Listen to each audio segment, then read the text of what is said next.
Kita tahu bahwa Indonesia merdeka dari penjajah pada tanggal 17 Agustus 1945 dengan dibacakannya teks proklamasi oleh Bung Karno dan Bung Hatta. Momentum tersebut diingat, dicatat, dan disebarluaskan kepada seluruh rakyat Indonesia dan generasi mendatang, seperti di sekolah, kuliah umum, dan berbagai forum diskusi. Semua orang akan mengetahui dan sangat hafal tentang tanggal kemerdekaan Indonesia secara kalender Masehi. Akan tetapi banyak masyarakat Indonesia, khususnya yang Muslim, tidak paham momentum kemerdekaan Indonesia terjadi pada tanggal Hijriahnya.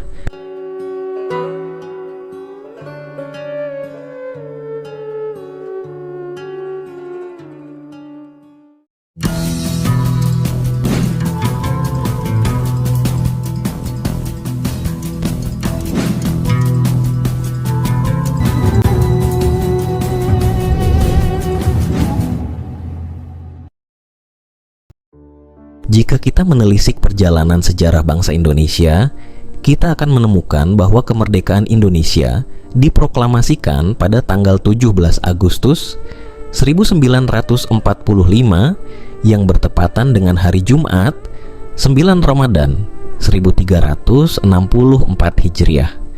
Momen tersebut tidak hanya menjadi tonggak bersejarah bagi Indonesia, tetapi juga memiliki makna yang mendalam dalam konteks spiritual dan budaya.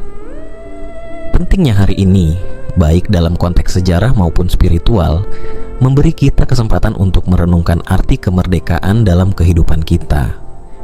Kemerdekaan Indonesia bukan hanya tentang bebas dari penjajahan, tetapi juga tentang kebebasan untuk menentukan nasib bangsa, membangun masa depan, dan memperjuangkan hak-hak setiap warga negara.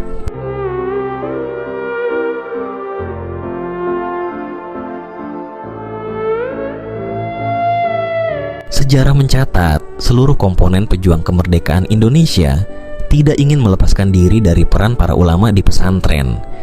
Hal ini dibuktikan ketika para pejuang nasionalis seperti Bung Karno, Jenderal Soedirman, Bung Tomo, dan lain-lain senantiasa sowan ke Kiai Muhammad Hasyim Asy'ari dalam memutuskan segala sesuatu yang berkaitan dengan kepentingan bangsa dan negara. Meminta nasihat terjadi ketika Bung Karno dan kawan-kawan hendak memproklamasikan kemerdekaan bangsa dan negara Indonesia.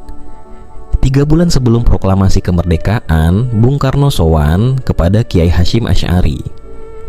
Kiai Hasyim Asy'ari memberi masukan, hendaknya proklamasi dilakukan hari Jumat pada bulan Ramadan. Jumat itu Sayyidul Ayyam, penghulunya hari, sedangkan Ramadan itu Sayyidus Syuhur, penghulunya bulan. Hari itu tepat 9 Ramadan 1364 Hijriah bertepatan dengan 17 Agustus 1945 kemerdekaan Indonesia diproklamasikan.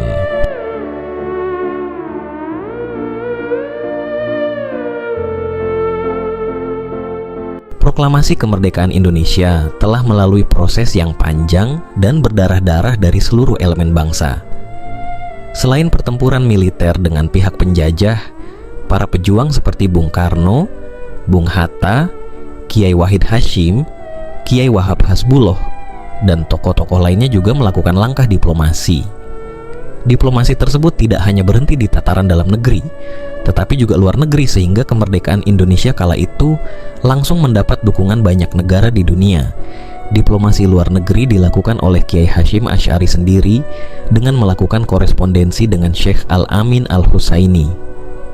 Saat itu, janji Kekaisaran Jepang untuk memerdekakan bangsa Indonesia memang menarik perhatian bukan hanya di tanah air, tetapi masyarakat dunia Islam, khususnya Syekh Muhammad Al-Amin Al-Husaini.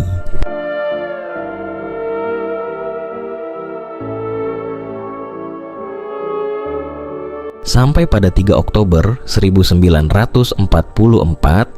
Choirul Anam mencatat Syekh Al-Amin Al-Husaini yang merupakan pensiunan mufti besar Baitul Muqaddas Yerusalem yang ketika itu juga menjabat Ketua Kongres Muslimin Sedunia mengirim surat teguran kepada Duta Besar Nippon di Jerman, Oshima. Kala itu Syekh Al-Husaini sedang berada di Jerman. Kawat teguran tersebut berisi himbauan kepada Perdana Menteri Jepang Kuniki Koiso agar secepatnya mengambil keputusan terhadap nasib 60 juta penduduk Indonesia yang 50 juta diantaranya beragama Islam. Kongres Islam Sedunia menekan Jepang untuk segera mengusahakan kemerdekaan bangsa Indonesia.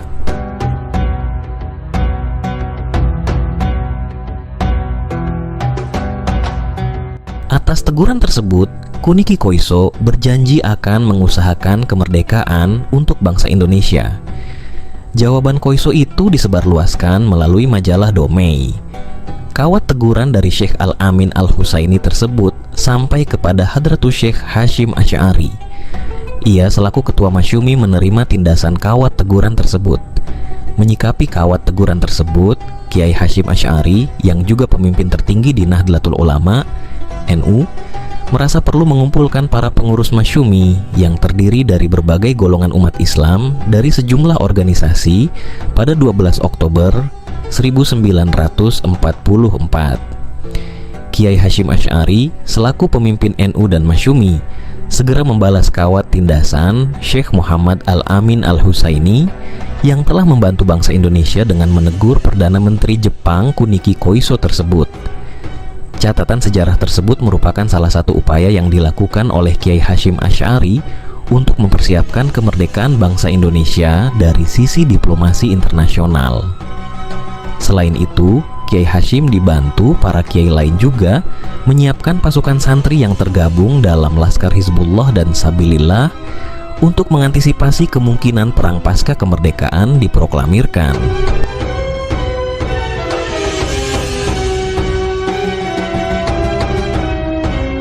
Kemungkinan tersebut terjadi sebab tentara Nika Belanda yang menumpang sekutu hendak kembali menguasai Indonesia setelah Jepang takluk kepada tentara sekutu. 10 November 1945 di Surabaya merupakan hari bersejarah bagi bangsa Indonesia, di mana para santri dan seluruh rakyat Indonesia berhasil menumpas agresi militer Belanda sehingga mampu mempertahankan kemerdekaan yang sudah diproklamirkan. Dari sejarah di atas kita tahu, spirit perjuangan para santri, kiai dalam kemerdekaan Indonesia sangat berkontribusi bahkan pada momentum intinya.